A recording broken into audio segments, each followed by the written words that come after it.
Hi guys, this is a quick demo video to showcase how procedural sprite generation works in Outer Colony. We're going to focus on the procedural generation of item sprites here, but you can keep in mind that a lot of these same underlying principles apply to other assets in the game like human characters and things like that. So to do this, we're going to use a test bed. It's just a window that I wrote into the game so that I can mess around with generating these item sprites and make sure that they work right without necessarily having to build them all. But you can keep in mind that the sprites that we generate here, it works the exact same way when humans and colonies in the game wind up producing these items. So just a quick background on how items work as a refresher. Everything is still the same there as it was in the previous version. We've just changed the visuals on them. There are all different sorts of types of items in the game. In the case of this demonstration, we're going to go over a simple bed because it's an easy to understand item with a handful of functional components that wind up looking pretty neat. Each item is composed of a set of components. In the case of a simple bed, you got a bed frame, a headboard, a mattress, and sheets. And each one of these components can be composed of one out of a set of materials. In the case of the frame and the headboard, these parts can be made out of any solid in the game, so you can see this is a pretty extensive list. There's metals, wood types, rock types, all sorts of other things in here. In the case of the mattress and sheets, these can be made up of fabrics and hides.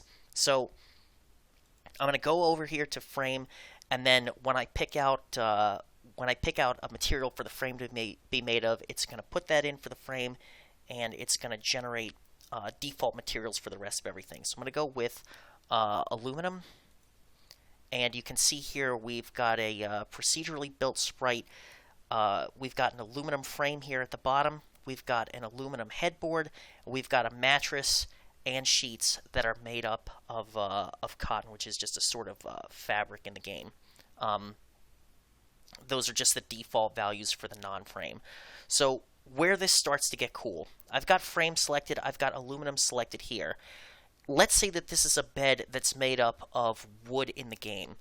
One of the things that I think that the overhead sprite version of the game kind of failed at was, while there was all this depth of simulation, it didn't necessarily convey that depth to the user in a way that was readily understood.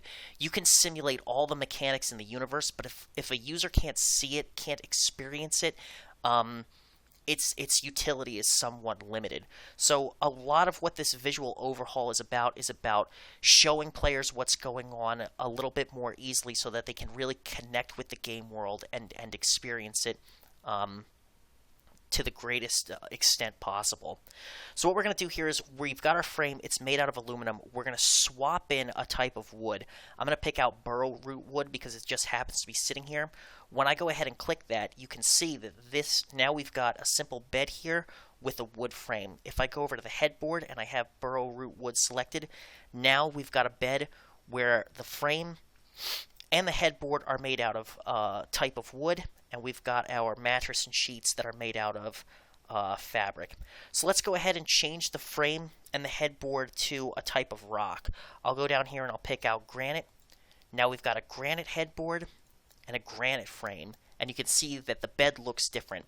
So as humans in the game are making items out of different sorts of materials, you'll now be able to see what those types of materials are right on the screen with the item. If we go ahead, we can switch the mattress. Right now it's made out of a type of fabric. We'll switch it over to hide. Fat unicorn hide happens to be here, and you can see now we've got a hide mattress. If we switch over to the sheets, we've got hide sheets too. Now the cool thing is you can mix and match all of these different types. They don't have to be aligned, as we've already seen. I can have cotton sheets, I can have a mattress that's made out of hide, and then I can go into the headboard here and I can say let's make the headboard out of bone but leave the frame made out of granite. And now we've got a bone headboard. I kind of like some of these bone sprites. I'll switch over the frame to one that's made out of animal bone. And that's pretty cool how you can swap all those things out. Now, while we have the completely different sprites for the different material archetypes, like you've seen totally different looking images for bone versus versus stone, stone versus metal. There's also differences in the different types of bone and in the different types of metals and things like that. So we've got a frame made out of animal bone right here. If I swap it over to human bone, you won't be able to see that much of a difference because the shades are different. But where we can really get see some pretty cool differences are when we switch over to metals, because a lot of the metals have radically different color palettes and appearances. So right now we've got an aluminum frame and an aluminum headboard, and it's got this base silvery-ish kind of looking metal. If we swap over to, say, gold, we'll pick that out here for a gold headboard, you can see that the color palette for that part of the sprite changes. We switch over to a gold frame, and now you can see this is what a solid gold bed frame and headboard look like as opposed to its aluminum counterpart. If we pick out lead, you're going to get a very dark looking metal, much darker looking than the lighter silvery kind of look that you had out of the aluminum. The same sorts of things apply with wood. So if I go ahead and I pick out a cheaper kind of looking wood like plywood, you can see you've got this lighter sort of wood texture, but some of the woods in this game have a much darker sort of mahogany tone. So if I switch over to wording wood, which comes out of the wood tree, you can see that you've got a much darker kind of tone here.